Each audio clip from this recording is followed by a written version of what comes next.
In the time before empires fell and gods walked among mortals, there existed a child born into circumstances so wretched that his very existence seemed a curse upon the world.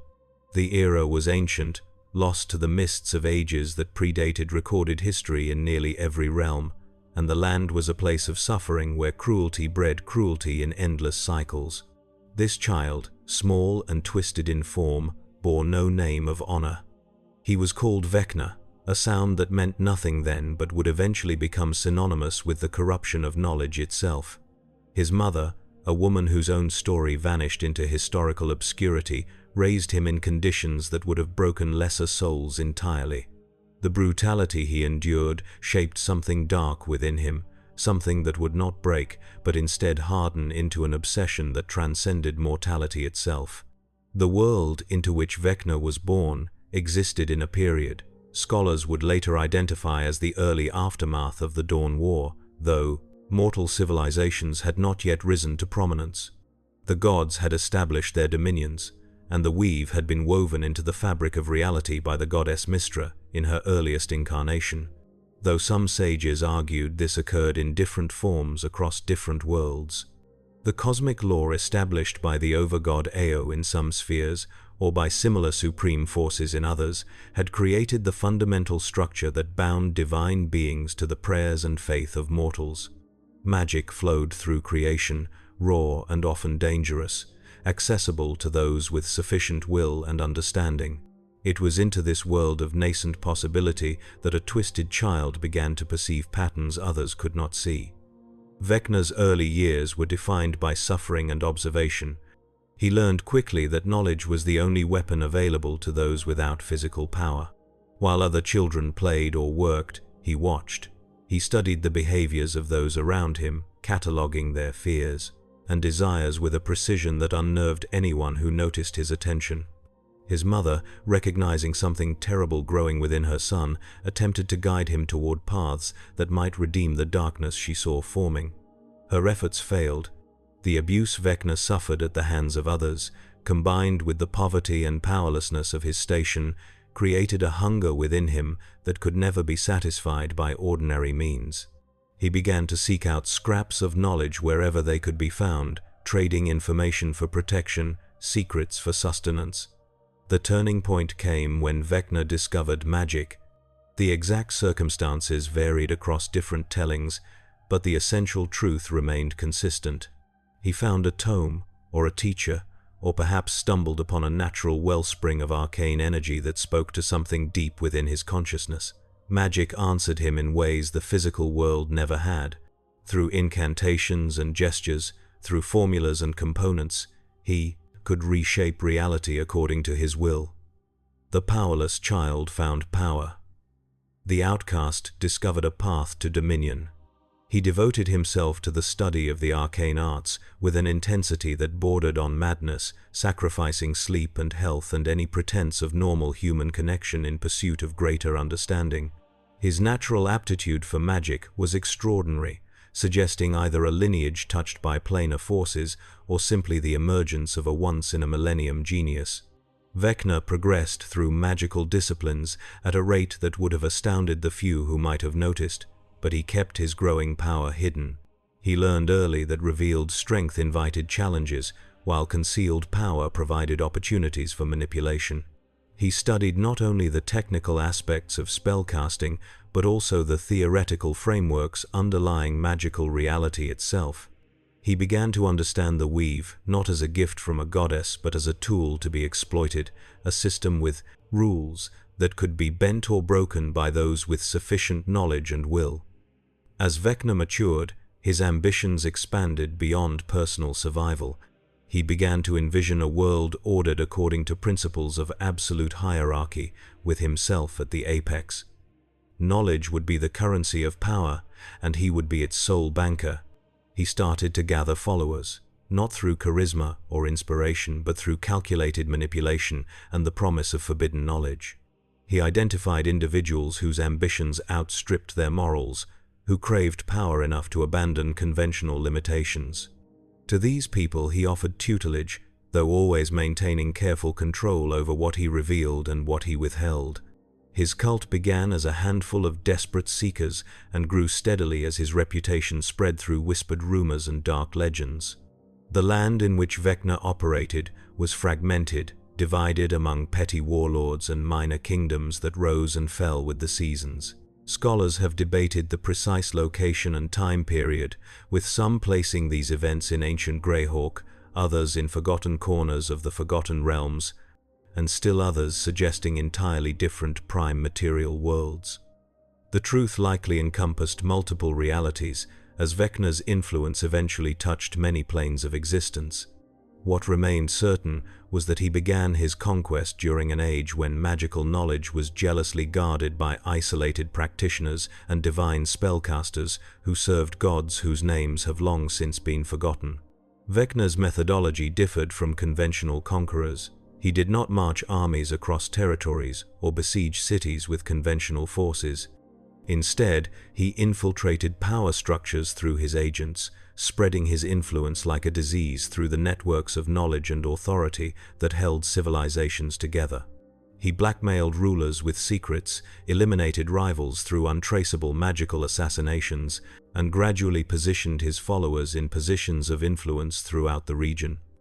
When he finally revealed himself as a force to be reckoned with, much of the groundwork for his empire had already been laid. His mastery of necromancy became apparent during this period. Vecna had always been drawn to the magic of death, seeing in undeath a solution to the fundamental weakness of mortal existence. Flesh decayed, minds deteriorated, but undead creatures persisted beyond the limitations that constrained living beings. He experimented extensively with necromantic rituals, often using his own followers as test subjects when they failed to meet his expectations or proved insufficiently loyal. The knowledge he gained through these experiments was written down in texts that would later surface as some of the most dangerous grimoires in existence. The creation of his first phylactery marked Vecna's transformation from powerful wizard to lich. The ritual itself was an abomination, requiring sacrifices that would have horrified even hardened practitioners of dark magic. Vecna conducted the ceremony with clinical precision, having spent years researching every aspect of the process to ensure success. He bound his soul to a carefully prepared object, severing his connection to natural life and embracing undeath as a permanent state. The transformation was excruciating, as his flesh withered and his vital essence was forcibly separated from his physical form before being reunited in a new configuration. When the ritual concluded, Vecna had become something beyond mortality, a being that could persist indefinitely as long as his phylactery remained intact. The immediate effects were dramatic. His magical power increased exponentially, no longer constrained by the limitations of living flesh. He required no sleep, no sustenance, no rest. His mind, freed from biological distractions, could focus entirely on the accumulation and application of knowledge. He could conduct experiments that would have taken a mortal wizard multiple lifetimes, pursuing long-term research with the patience of something that had literally all the time in the world. His appearance became a horror, his once twisted form now a skeletal mockery of humanity, barely held together by necromantic energy and tattered remnants of desiccated flesh. With undeath came a shift in Vecna's methodology. He no longer needed to hide behind proxies and intermediaries. He began to reveal himself more openly to those he sought to dominate, using fear as a weapon alongside knowledge. His reputation grew from whispered rumors to open terror. Villages that resisted his influence found themselves transformed into charnel houses populated by undead servants. Kingdoms that opposed him discovered their leaders assassinated, their treasuries emptied, and their magical defenses subverted from within. He demonstrated repeatedly that opposing him was not merely dangerous, but ultimately futile. His empire began to take concrete form during this period. Vecna established a capital in a location that commanded strategic significance, constructing a citadel that served simultaneously as fortress, library, and research facility.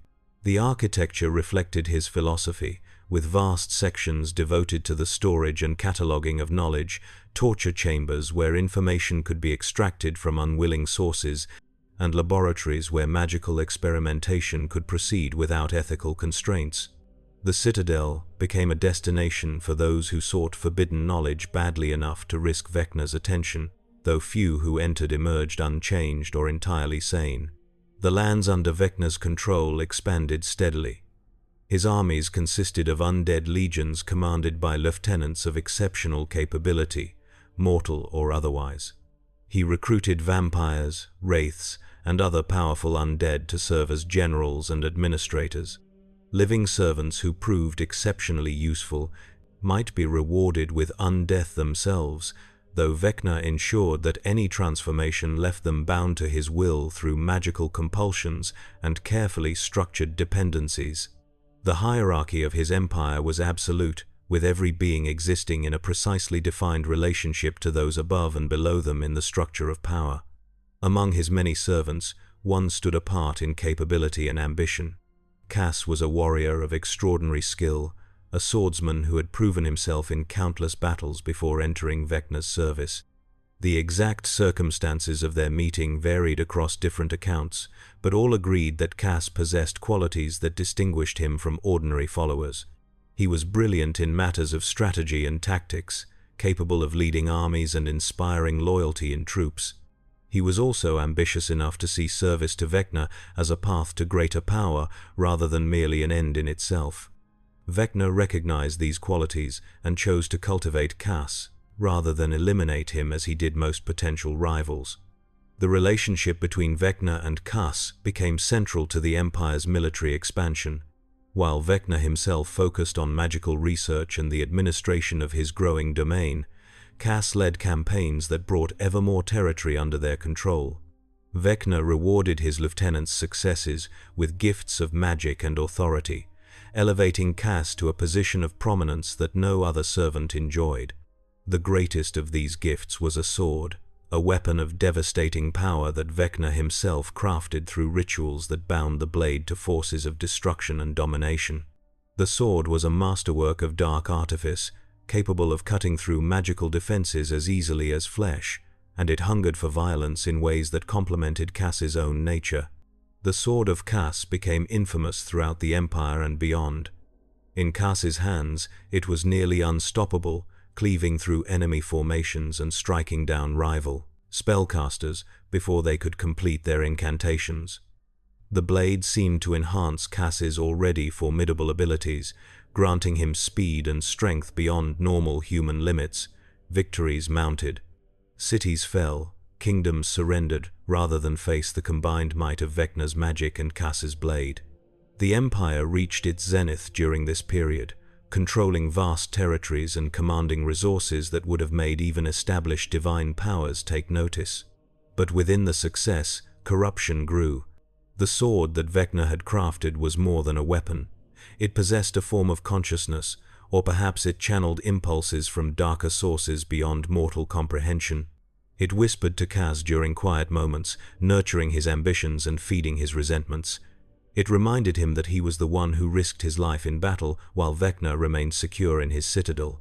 It suggested that a warrior who could command armies might not need a lich master who offered only scraps of knowledge and conditional approval. The sword's influence was subtle at first, barely distinguishable from Cass's own thoughts, but over time it grew stronger and more insistent. Cass began to question his position. He looked at the empire he had helped build and saw his own contribution diminished by historians who attributed all success to Vecna's genius. He witnessed Vecna's growing obsession with obscure research and wondered whether the Lich was still capable of effective leadership or had become lost in abstractions while practical matters went unattended. The sword encouraged these doubts, amplifying them into convictions. Cass began to plan, thinking through scenarios in which he might claim power for himself. He identified potential allies among those who might prefer a warrior king to an undead scholar. He studied Vecna's defenses and magical protections, looking for weaknesses that might be exploited. The confrontation came without warning. Accounts of the battle varied significantly in details, but agreed on the essential outcome. Cass entered Vecna's inner sanctum, the sword drawn and his intentions clear. Whether Vecna had foreseen this betrayal or was genuinely surprised remained uncertain across different tellings. The battle that followed was cataclysmic, shaking the foundations of the citadel and sending shockwaves through the magical defenses that protected the site. Vecna's magic clashed against Cass's blade, creating explosions of energy that killed servants and sundered stone. The exact sequence of events was lost to history, preserved only in fragments and contradictory accounts. What was certain was that both combatants struck devastating blows. Cass's sword cut through Vecna's defenses and struck the Lich directly, severing his left hand and destroying his left eye. The pain and damage would have killed any mortal being instantly. Vecna, already undead, survived but was catastrophically injured. His hand fell to the floor of the sanctum, still clutching residual magic. His eye, torn from its socket, retained a fragment of his consciousness and power. In his weakened state, Vecna unleashed magic of apocalyptic scope, spells that he had prepared for use only in the most desperate circumstances. Cass was struck by energies that annihilated his physical form and cast his essence into the spaces between planes. The citadel collapsed in the aftermath.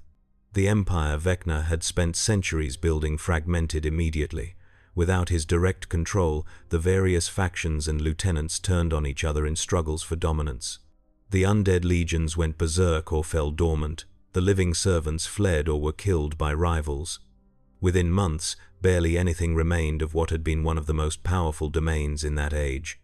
The lands that had groaned under Vecna's rule descended into chaos, with former slaves and conquered peoples rising up to reclaim their freedom, even as bandits and opportunists moved to fill the power vacuum.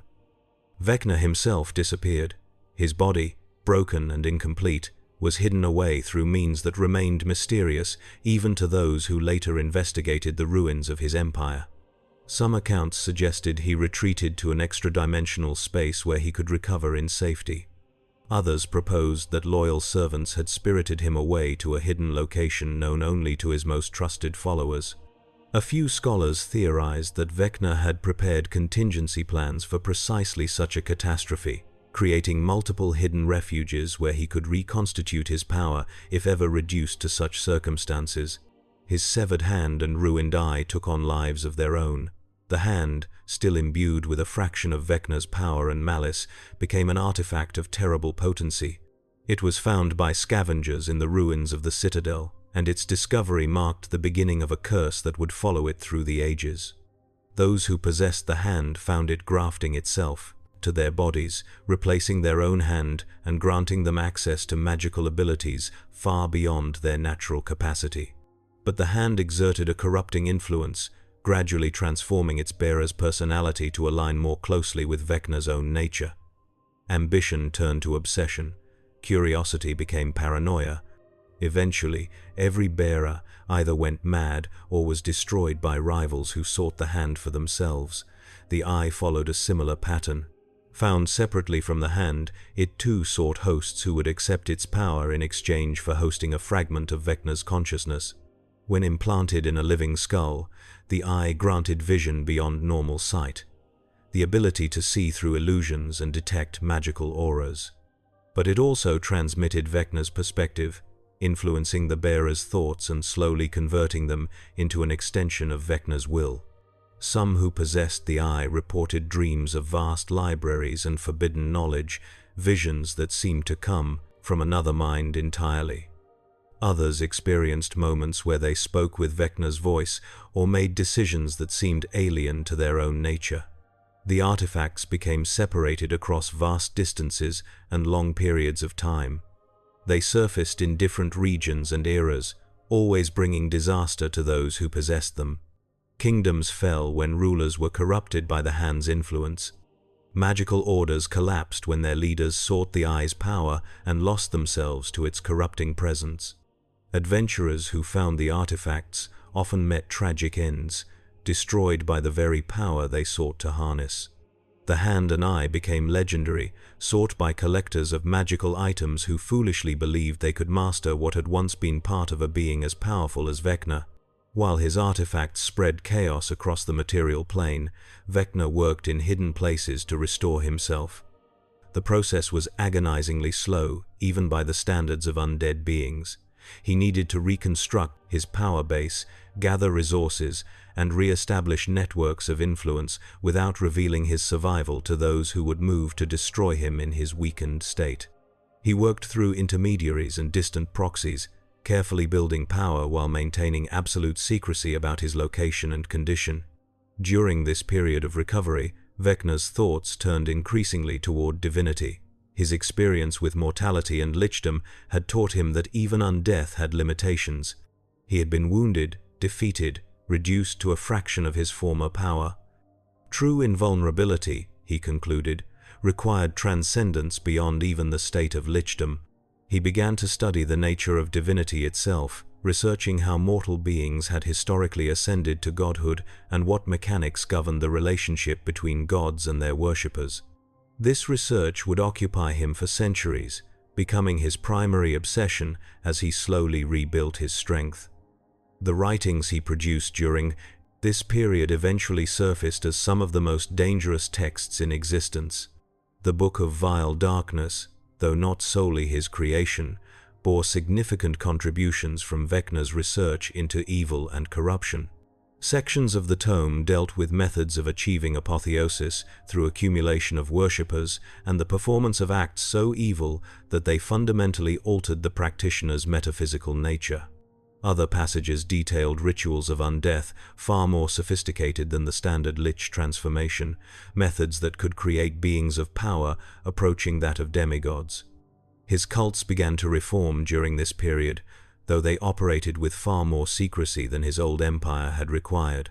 The cult of the Whispered One emerged as the primary organization devoted to Vecna's worship and the pursuit of his return to power.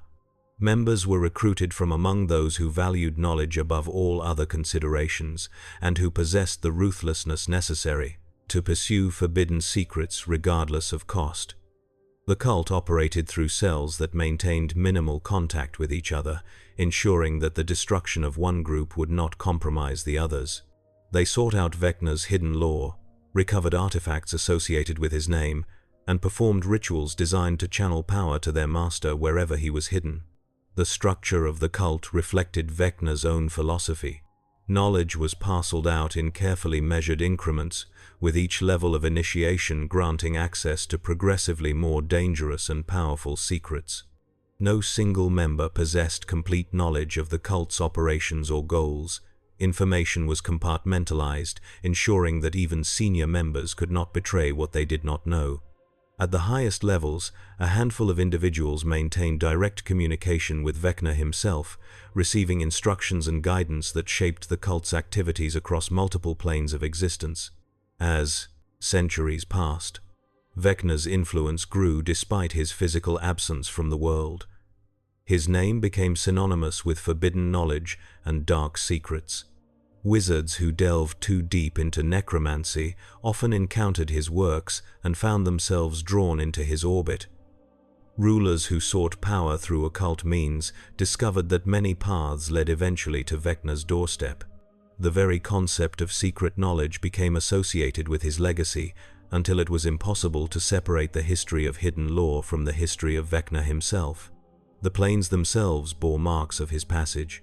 In certain corners of the Shadowfell, ruins remained from experiments Vecna had conducted during his research into undeath.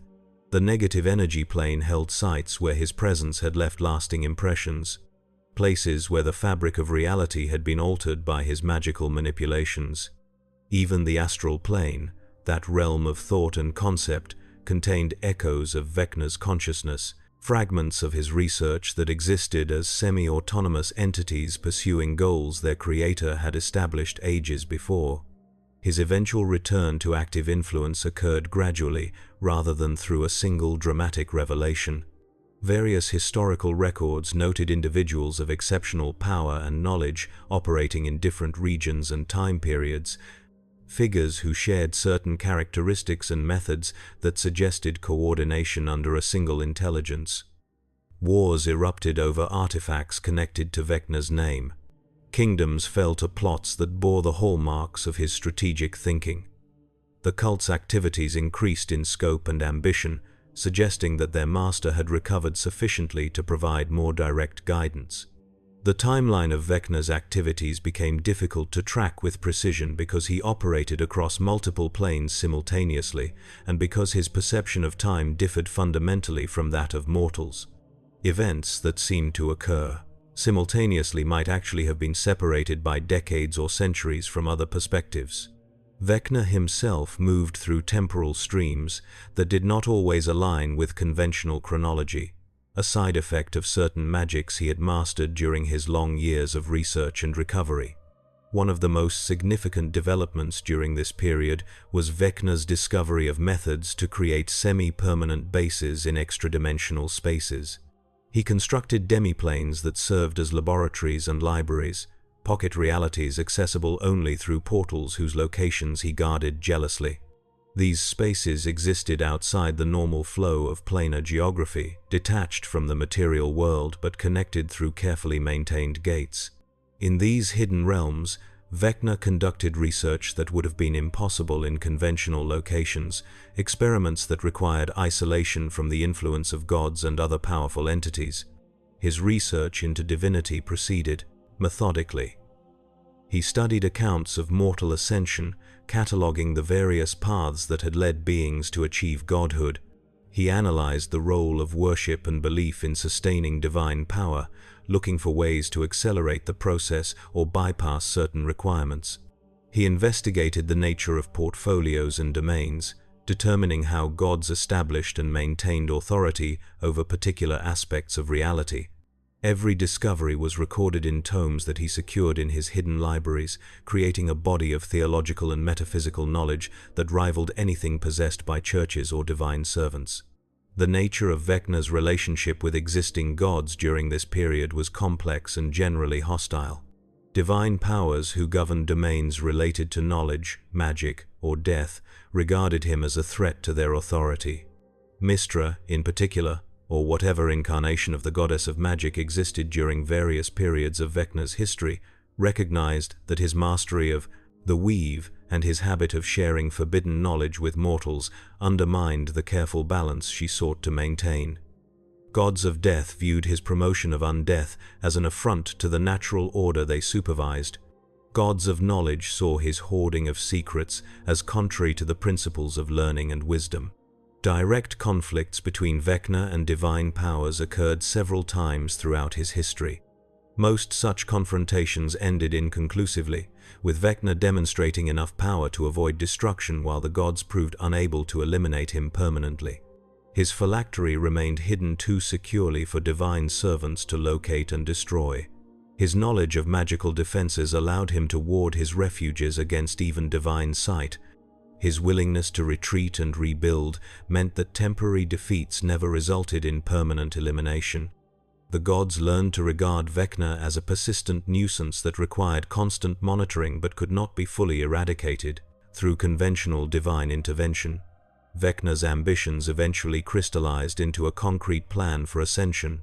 He would not follow the conventional path of gathering worshippers over millennia until their belief elevated him to divine status. That method was too slow and left him vulnerable to interference from established gods who could undermine his cults and deny him the faith he needed.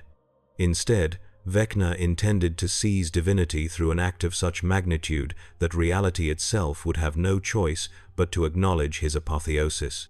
He would rewrite fundamental aspects of existence, insert himself into the cosmic order as an essential component, and claim godhood through sheer force of will, backed by magical power of unprecedented scope.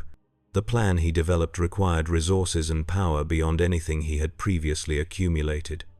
He would need to perform a ritual in a location of cosmic significance, using components gathered from across multiple planes of existence. The ritual would restructure reality around him, creating a new domain within the pantheon that had not existed before and that only he could occupy. The domain would be secrets themselves, the fundamental concept of hidden knowledge as a force in the universe. By claiming dominion over all secrets, he would make himself essential to the functioning of reality and gain power from every hidden truth in existence. Preparation for this ritual occupied Vecna for an extended period that might have been decades or centuries depending on which calendar one used. He dispatched agents to recover artifacts from the deepest corners of creation. He conducted preliminary experiments that tested various aspects of the ritual, often leaving devastation in their wake as the magical forces involved exceeded what local reality could safely contain. He studied the activities of other would-be divine ascendants, learning from their failures and incorporating their innovations into his own plan. The location he eventually selected for the ritual was a site of immense planar significance. Different accounts placed it in various locations, with some suggesting a convergence point where multiple planes intersected, others proposing a location on the material plane where the barrier between mortals and gods was thinnest, and still others arguing for a place in the astral that corresponded to a conceptual nexus in the collective unconscious. What remained consistent across accounts was that the location was ancient, powerful, and already marked by previous attempts at reality manipulation. When Vecna finally performed the ritual, the effects were felt across multiple planes simultaneously. Reality buckled under the strain of magical forces designed to rewrite fundamental principles of existence. Gods became aware of the attempt and moved to intervene, dispatching servants and channeling power to disrupt the ritual before it could complete. Vecna had anticipated this interference and built defenses into the ritual structure itself, creating barriers that even divine power struggled to penetrate. The battle that resulted was conducted on multiple levels simultaneously, with physical combat in the ritual chamber, magical duels in adjacent dimensional spaces, and conceptual struggles in the astral as different visions of reality fought for dominance. The outcome was transformation rather than simple success or failure. Vecna achieved apotheosis, but not in the manner he had originally intended. The interference from other gods and the resistance of reality itself altered the ritual's effects, resulting in an ascension that was partial and constrained. He became a god, possessing divine power and awareness far beyond what even Lichdom had granted. But his divinity was lesser than that of established pantheon members, placing him in the category of demigod or vestige rather than true deity. His domain over secrets was acknowledged but limited, giving him influence but not absolute control over hidden knowledge. The immediate aftermath of his ascension was chaotic. The ritual had created distortions in local reality that took time to stabilize. Areas near the ritual site experienced magical anomalies and planar bleeding effects that made them dangerous for mortals and planar travelers alike. Vecna himself required a period of adjustment to his new state of being, learning to exercise divine awareness and power that operated according to rules fundamentally different from arcane magic. His form solidified into something between his previous undead state and purely divine essence, a being that existed simultaneously across multiple planes while maintaining coherent consciousness. His relationship with other gods became formally antagonistic following his ascension. Pantheons in various crystal spheres and campaign settings incorporated Vecna into their divine hierarchies, but always as an outsider, a god who had forced his way into divinity rather than earning it through conventional means. Other deities of knowledge refused to acknowledge his legitimacy, treating him as an interloper in their domain.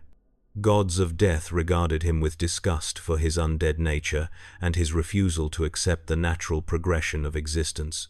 Even evil deities maintained distance from Vecna, seeing him as dangerously unpredictable and excessively obsessed with secrets and knowledge to the exclusion of other concerns.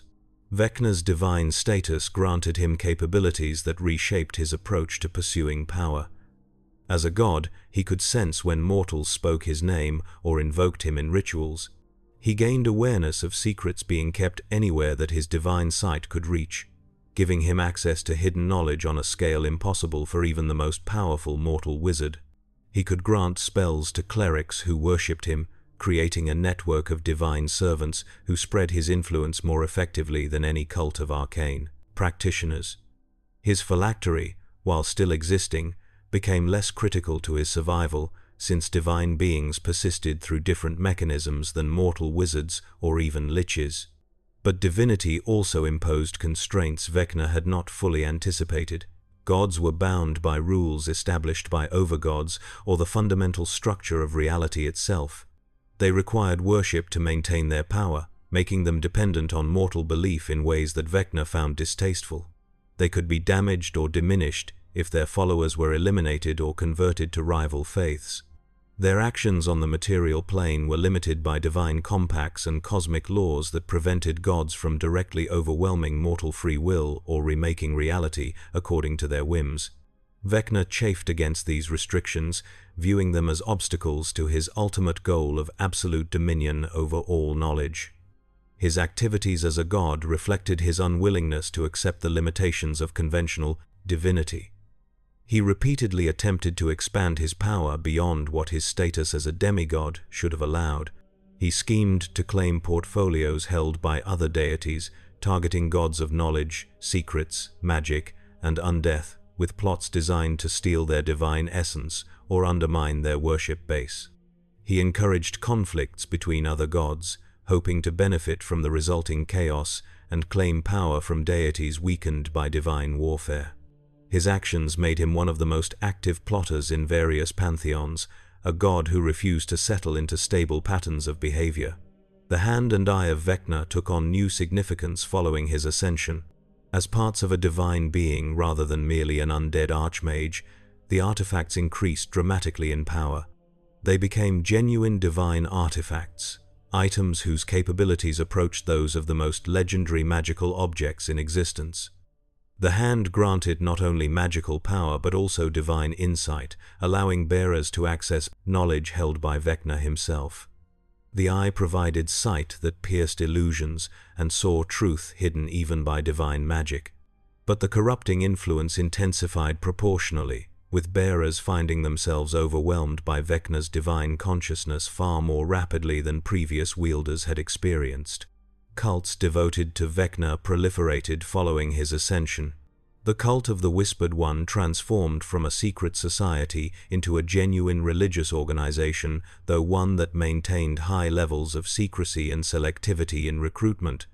Churches dedicated to Vecna appeared in various cities, operating openly in locations where evil worship was tolerated and hiding in shadows where it was not. These organizations served dual purposes as centers of worship and as recruitment grounds for agents advancing Vecna's various schemes. Clerics of Vecna demonstrated abilities that combined divine magic with necromantic practices, creating combinations that traditional priests found disturbing and heretical. His influence on magical practice became more pronounced during this period. Wizards who sought knowledge in areas Vecna claimed as his domain often found themselves drawn into his service, whether they intended it or not. Necromancers in particular frequently encountered his influence, as the magic of undeath carried echoes of Vecna's own transformation and divine nature.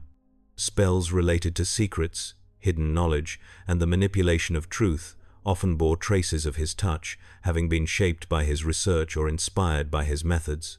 The very act of keeping certain types of secrets could attract Vecna's attention, as his divine awareness extended to hidden knowledge throughout the planes. Vecna's interactions with mortal heroes and adventurers became a recurring theme across many campaign settings. Groups who opposed his plots or sought his artifacts found themselves facing challenges that combined deadly combat, complex mysteries, and moral dilemmas. Vecna did not simply attack his enemies with overwhelming force, but instead created situations that corrupted or compromised them. He offered forbidden knowledge to those who opposed him, tempting them with secrets that could solve their problems if they were willing to accept his gifts.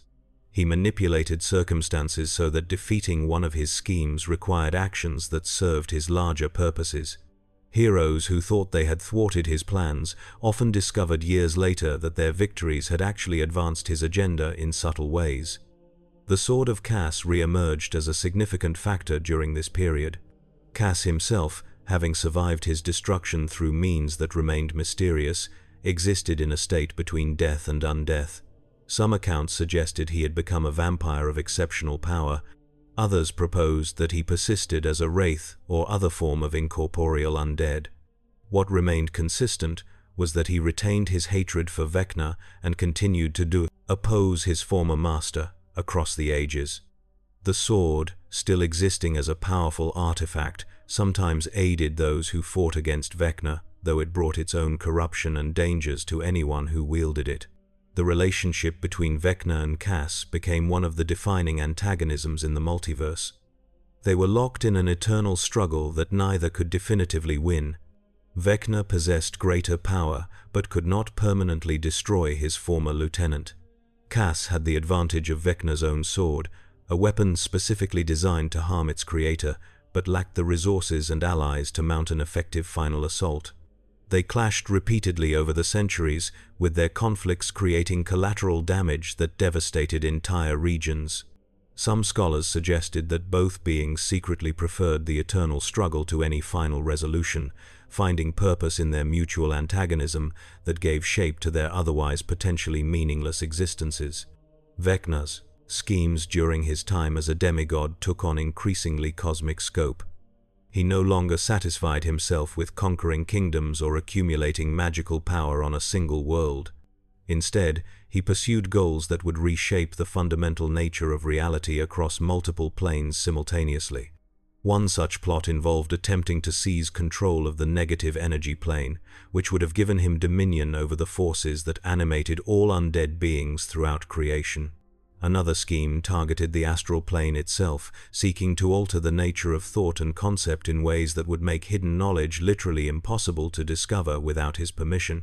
His most ambitious undertaking during this period became known to scholars as the Vecna event, though some referred to it as the Vecna crisis or the attempted apotheosis. The exact details varied significantly across different campaign settings, but the core elements remained consistent. Vecna attempted to remake an entire prime material world according to his design, restructuring reality so completely that he would become its essential organizing principle. He would be elevated from demigod to greater god, and the world itself would become an extension of his consciousness. The plan required manipulation of cosmic forces on a scale that threatened not just one world but potentially the entire cosmology. The Vecna event unfolded across multiple stages, each representing years or even decades of careful preparation. Vecna first secured a base of operations in a city that served as a nexus of planar pathways. The identity of this city varied across different campaign worlds. In some versions it was the city of Sigil in the Planescape setting, though the Lady of Pain's presence made that particularly problematic. In other accounts, it was a major metropolis on the world of Orth in Greyhawk, or a significant urban center in the Forgotten Realms. Regardless of location, the essential pattern remained the same. He corrupted or eliminated the city's leadership through methods so subtle that many residents remained unaware of the change until it was too late. He then began to alter the city's relationship with reality, gradually shifting it toward the astral plane while maintaining its connections to the material world. The city became a hybrid space existing in multiple planes simultaneously, serving as a foundation for the larger transformation he intended. From this base, Vecna initiated rituals designed to expand the transformation outward across the entire world. Reality began to warp in increasingly wide circles around the city, with fundamental principles of existence changing according to patterns Vecna had designed. Magic functioned differently in affected areas, following rules that gave him enormous advantages. Spells that should have been impossible became trivial for his servants to cast, while defensive magic that should have protected innocents failed, inexplicably. The dead did not rest peacefully, but instead animated spontaneously, creating armies of undead without requiring necromantic rituals. Corpses rose from graves, battlefields disgorged skeletal warriors, and even the recently deceased found themselves returning as shambling horrors under Vecna's command. Secrets became tangible things that Vecna could collect and wield as weapons or tools. Information that someone wished to keep hidden would manifest as a physical object, a scroll or crystal or whispered phrase that existed independently of any mind. These secret objects gravitated toward Vecna's servants, who gathered them in vast repositories. The god himself could touch these crystallized secrets and absorb their contents instantly, granting him omniscient awareness of everything hidden within the affected region. The gods themselves found their ability to intervene in mortal affairs diminishing as cosmic laws shifted toward configurations that reduced divine influence. Prayers went unanswered. Divine magic weakened. The barriers between mortal and divine that had been established at the beginning of creation began to dissolve in ways that benefited Vecna alone. Opposition to the Vecna event came from multiple sources, though coordination proved difficult given the reality distortions affecting communication and travel. Other gods recognized the threat and moved to assist mortals in stopping the transformation. Deities who normally competed for worship found themselves cooperating, sharing divine power and coordinating their divine servants in unprecedented ways. Gods of knowledge like Bokob, gods of magic like Mistra or Azuth, gods of death like Kelemvor or Ouijas, all recognized that Vecna's success would fundamentally alter the divine order in ways that threatened every established power. Powerful mortals, including legendary heroes, archmages, and high-level clerics, organized resistance efforts from multiple directions. Adventuring parties who had achieved fame and power through years of questing found themselves called upon to face their greatest challenge. Wizards who had spent lifetimes studying arcane theory were forced to apply their knowledge in desperate attempts to counter Vecna's reality manipulation. Clerics channeled divine power on scales that strained the bonds between gods and mortals, performing miracles that should have been impossible. Even some of Vecna's traditional enemies among evil deities provided covert assistance, recognizing that his success would fundamentally alter the balance of power in ways they found unacceptable. Archdevils from the Nine Hells and demon lords from the Abyss both had reasons to oppose a transformation that would elevate Vecna to a position where he might challenge or supplant them. Secret alliances formed, with diabolic agents providing information about Vecna's weaknesses and demonic forces launching attacks that distracted his servants at critical moments. The resistance struggled against overwhelming odds, as Vecna's power in the partially transformed reality far exceeded what even a demigod should possess. He demonstrated abilities that seemed to blur the line between divine and archdivine power, wielding magic that reshaped fundamental laws of physics and metaphysics. Time itself became malleable in areas under his influence, allowing him to experience days while only moments passed for his opponents, or to reverse causality so that effects preceded their causes. Space folded in impossible configurations, with distances becoming meaningless and locations existing in multiple places simultaneously. Heroes who entered the transformed regions found themselves facing not just physical dangers, but ontological threats that challenged their very existence. They encountered versions of themselves from timelines that should not exist, fought against their own fears and doubts made manifest, and had to solve riddles whose answers determined whether they had ever been born. The nature of reality itself became a weapon that Vecna wielded with terrifying precision. The climactic confrontation occurred in Vecna's citadel within the transformed city, a structure that existed simultaneously in multiple planes and multiple time periods.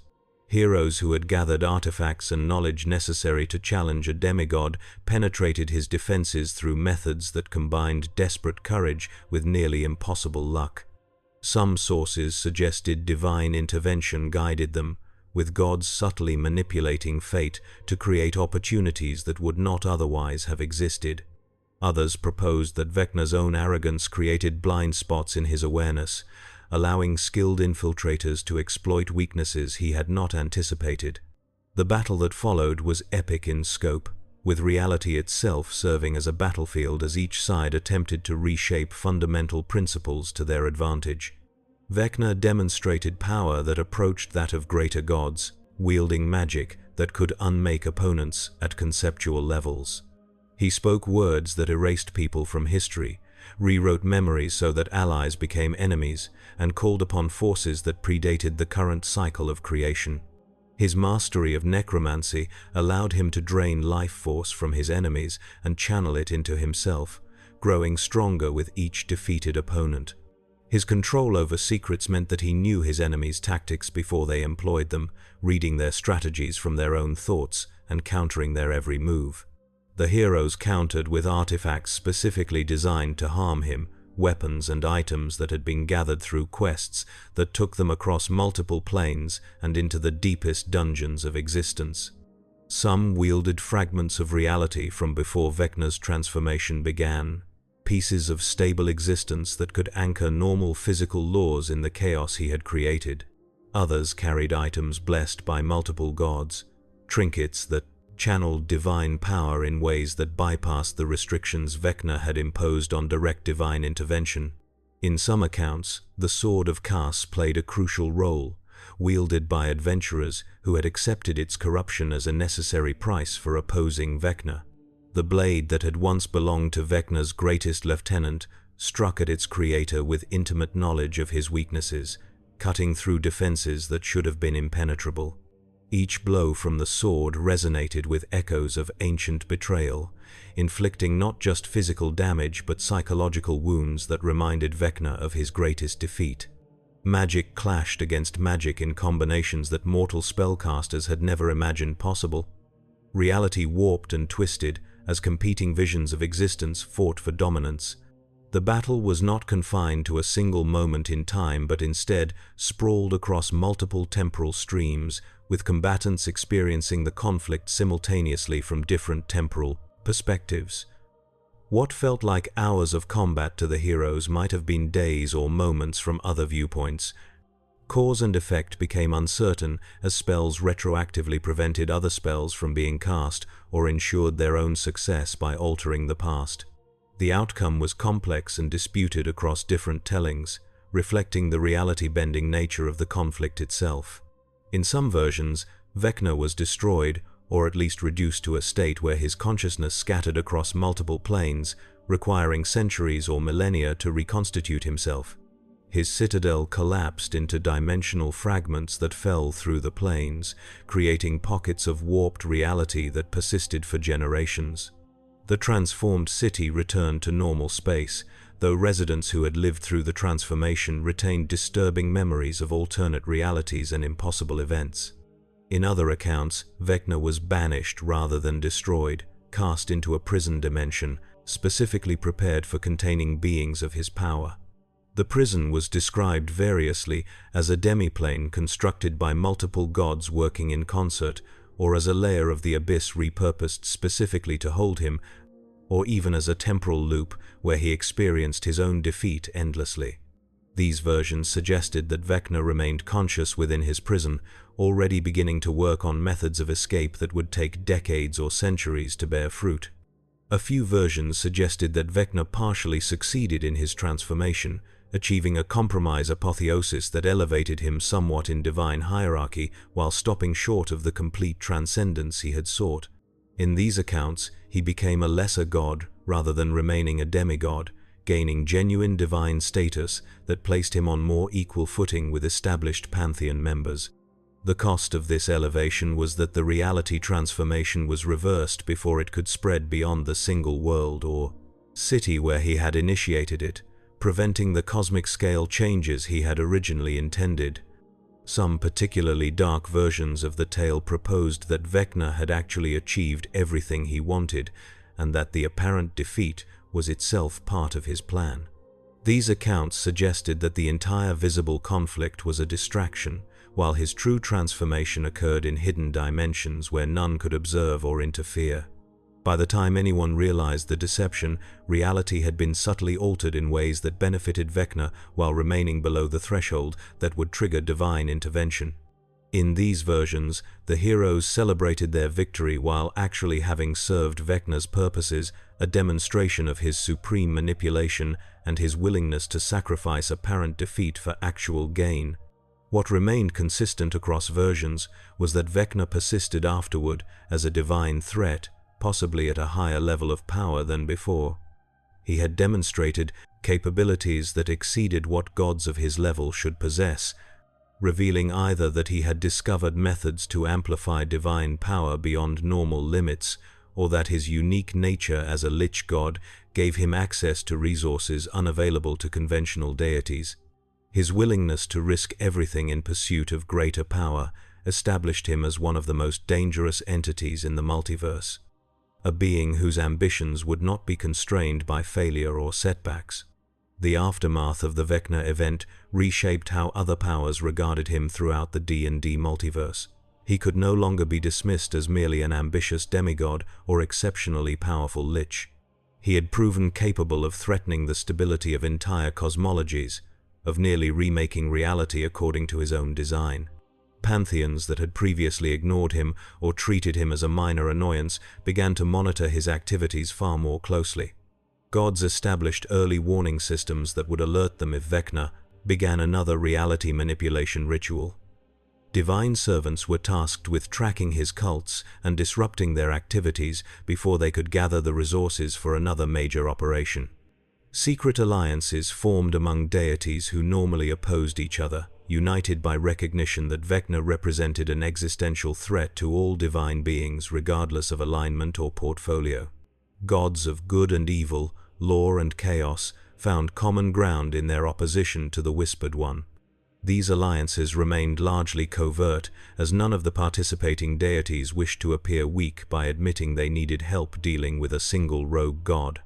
But information networks were established, allowing rapid communication if Vecna made any move toward repeating his attempted apotheosis. Mortal powers also responded to the threat Vecna represented.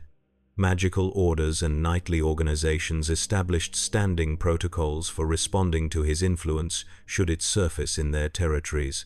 Wizards' guilds created specialized training programs to help members recognize and resist the seductive appeal of forbidden knowledge associated with Vecna. Churches of various good-aligned deities formed cooperative networks for identifying and eliminating his cults before they could become dangerous. Nations that had survived the Vecna event established intelligence services dedicated to monitoring for signs of his return. The artifacts associated with Vecna took on new significance in the post-event era. The Hand and Eye, already dangerous before his divine ascension, became even more potent and corrupting after his transformation. They were actively hunted by organizations dedicated to securing dangerous magical items, with entire adventuring companies devoted specifically to locating and containing them. Some groups advocated for destroying the artifacts entirely, while others argued for securing them in vaults where they could be studied safely.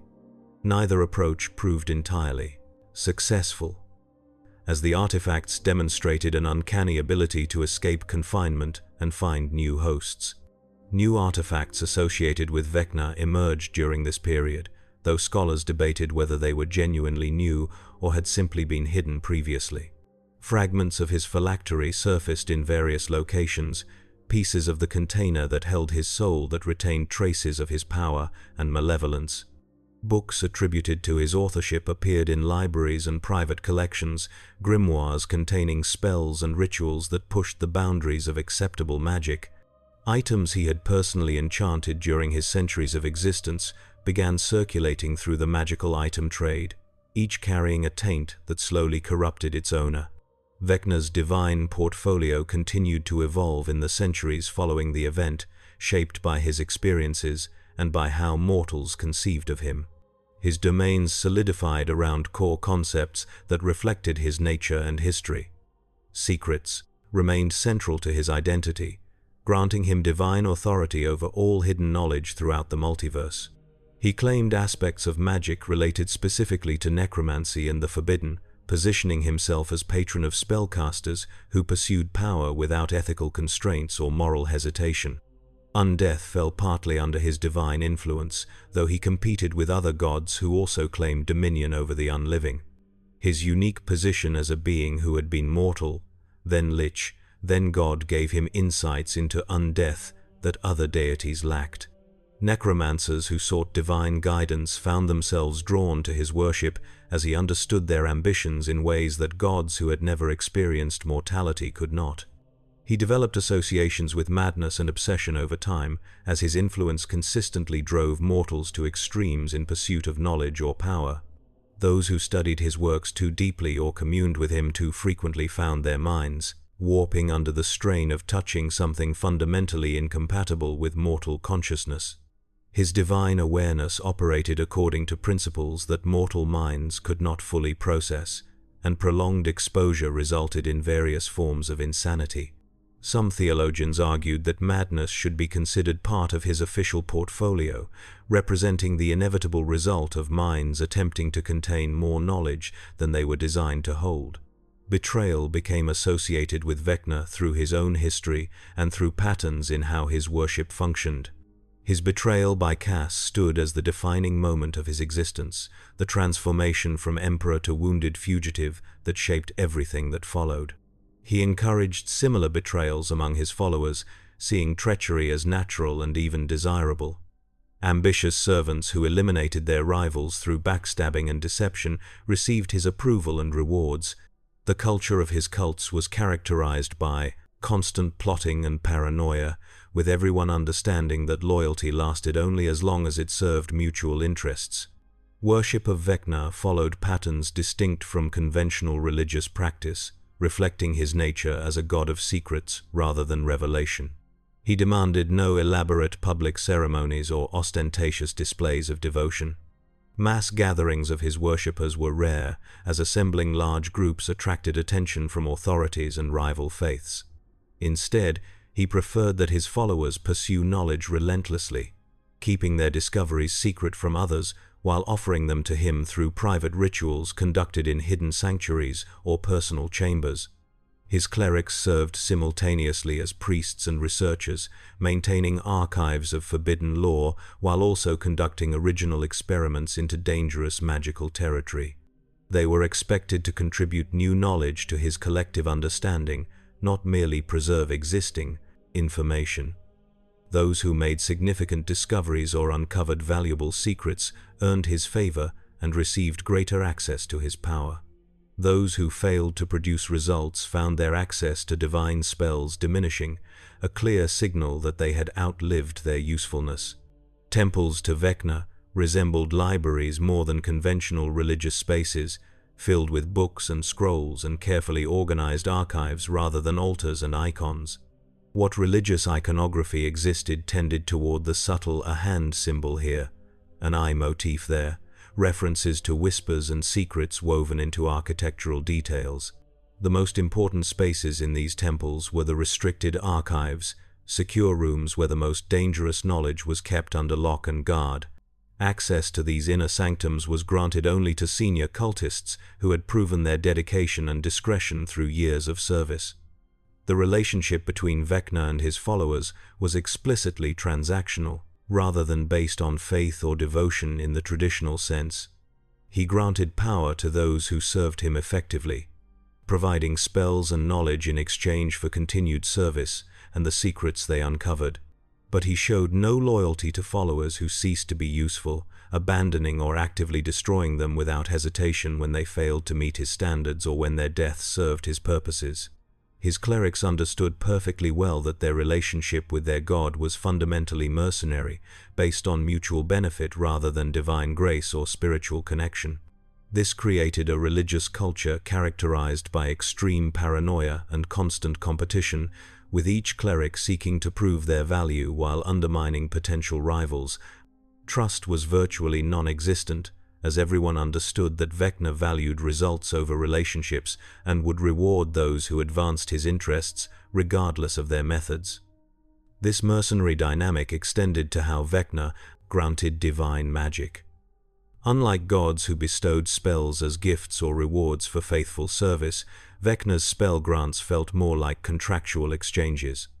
Clerics experienced the distinct sense that each spell came with implicit obligations and that failure to produce results would result in future spells being withheld. Some reported feeling Vecna's awareness directly when they cast his spells, as though he was personally observing to ensure his power was being used effectively. The theological implications of Vecna's existence posed interesting problems for cosmologies where he had achieved godhood. Traditional models of divine power depended on worship and belief sustaining gods, with deities drawing strength from the prayers and devotion of their mortal followers. Vecna's portfolio of secrets seemed to work against this mechanism in puzzling ways. His influence grew when knowledge was hidden rather than revealed and celebrated. The more secrets existed in the world, the more power flowed to him, regardless of whether anyone consciously worshipped him or even knew his name. Some theologians proposed that every secret kept throughout the multiverse fed him small amounts of divine energy, making his sustenance independent of conventional worship patterns. By this theory, Vecna benefited from billions of small transactions constantly occurring across all planes. Every time someone concealed information, every time knowledge was deliberately hidden, he gained fractional increments of power. Over time, these minute contributions accumulated into the vast reservoir of divine energy that sustained his godhood. Others suggested that the fear and obsession he inspired in those who knew of him counted as a form of worship sufficient to maintain his divine status. People who feared that Vecna might learn their secrets were, in a sense, acknowledging his power and importance. Those who obsessively sought forbidden knowledge in hopes of matching his understanding were implicitly accepting him as a model and ideal. This negative worship or worship through obsession might function differently from traditional devotion but could still provide the faith energy that sustained divine beings. A few radical theologians proposed that Vecna had fundamentally altered how divine power functioned through his forced ascension, creating a new paradigm that other gods had not fully recognized or understood. Perhaps he had discovered methods of sustaining himself that did not require mortal worship at all, drawing instead on the fundamental structure of reality itself. This theory was deeply troubling to established pantheons, as it suggested that conventional divine power might be only one path among several possibilities, and that other entities might replicate Vecna's achievement and transcend the traditional limits on godhood. His influence on the Great Wheel cosmology and other planar models became a topic of extensive scholarly debate across multiple worlds. As a god with strong associations with both undeath and hidden knowledge, his divine realm could logically be placed in several different outer planes depending on which aspect of his nature one emphasized. The question of where Vecna actually resided when he was not manifesting elsewhere became surprisingly contentious among planar scholars. Some sources positioned his realm in the Grey Waste or Hades, the planes of neutrality tinged with evil where secrets could molder in obscurity and undeath was common. These desolate locations matched his philosophy of hoarding knowledge and his undead nature. His domain there was described as a vast library fortress, eternally shrouded in mists that concealed its true extent from outside observation. Others suggested locations in the Nine Hells or the Abyss, placing him among the ranks of purely evil deities and reflecting his malevolent intentions toward creation. Some accounts placed him specifically in Gehenna, the plane of betrayal and self-interest, which resonated with his history with Cass and his relationships with his followers. His realm on these lower planes was variously described as a citadel of knowledge guarded by undead and devils, or as a library maze where the shelves themselves shifted to prevent unwanted visitors from finding dangerous knowledge. A few accounts proposed that his realm existed in the astral plane itself, that sea of thought and concept where ideas had tangible form. This made thematic sense given his portfolio of secrets and knowledge, suggesting that his divine home was a pocket dimension floating in the astral, accessible only through knowing exactly the right secrets to find it. Those who had visited reported endless corridors lined with bookshelves that contained not just written knowledge but crystallized memories and stolen thoughts, the accumulated secrets of countless beings across countless worlds. Some scholars suggested he maintained multiple divine realms simultaneously, existing in several planes at once through methods unavailable to ordinary gods. This would explain the contradictory reports from planar travelers and fit with his demonstrated ability to manipulate reality in ways that transcended normal constraints. Perhaps Vecna's realm existed simultaneously in Gehenna, the astral, and the negative energy plane, with different aspects of his consciousness operating in each location while maintaining unified awareness across all instances. The role of Vecna's continued existence in ongoing D&D campaigns remained significant across all editions of the game. Modern materials portrayed him as an active threat whose schemes unfolded constantly across multiple campaign settings. His influence could manifest anywhere, from the smallest village where a secret cult gathered in basements to the highest councils of divine beings where gods plotted against his growing power. In the current era of D&D's evolving storyline, acknowledging that current means different things across different campaign worlds and editions, Vecna continues to pursue ultimate power and absolute omniscience. His cults operate throughout civilized regions across dozens of worlds, recruiting followers from among those whose thirst for knowledge overcomes their moral restraint or whose ambitions exceed their ethical boundaries.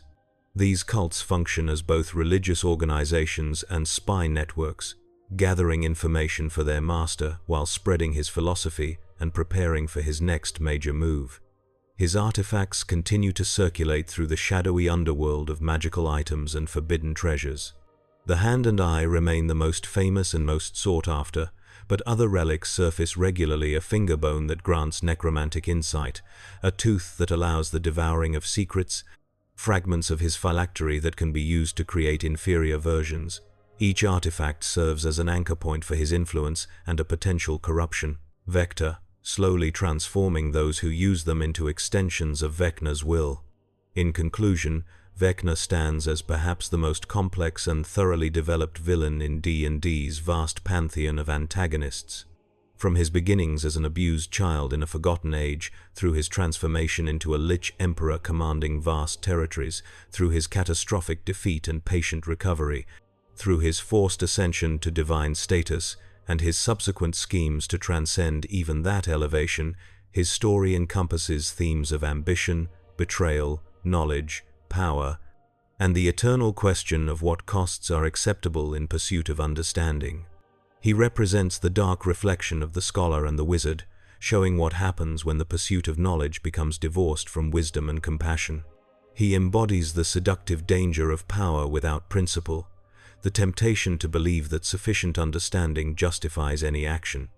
His existence poses fundamental questions about the nature of knowledge itself, whether some truths are too dangerous to exist, whether information can be inherently evil, and whether the impulse to understand should ever be constrained by ethical concerns.